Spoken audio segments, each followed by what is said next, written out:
Ja, Skúli, til hamingju með sigurinn. Takk fyrir. Þetta var flottur leikur framan að hjá ykkur. Þið mistu Grindvíkingana aðeins inn í leikinn aftur í fjórða leikhluta. Já, þetta var fullt mikill óþarfi fannst mér sko, að gera þetta svona. Maður var farin að sjá hérna atvik frá leik gærdagsins flassa fyrir framan augunum manni þar sem maður tapaði þessu.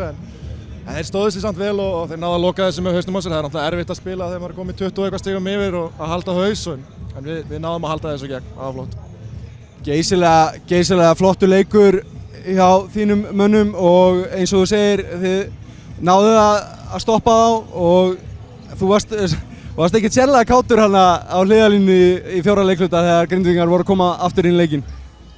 Nei, við höfum verið með svona smá áhuga á það að falla niður á hælana fljótt og halda við séum helvíti stöðfarar en það var svona aðeins að sparka í raskatið á þessum strákum. Við vorum að gefa þeim galop með 3 stiga skot hérna án þess að setja hendina mótið þessu svona og bara almenn leti og þeir svöruðu því bara ágætlega og kláruðu þetta.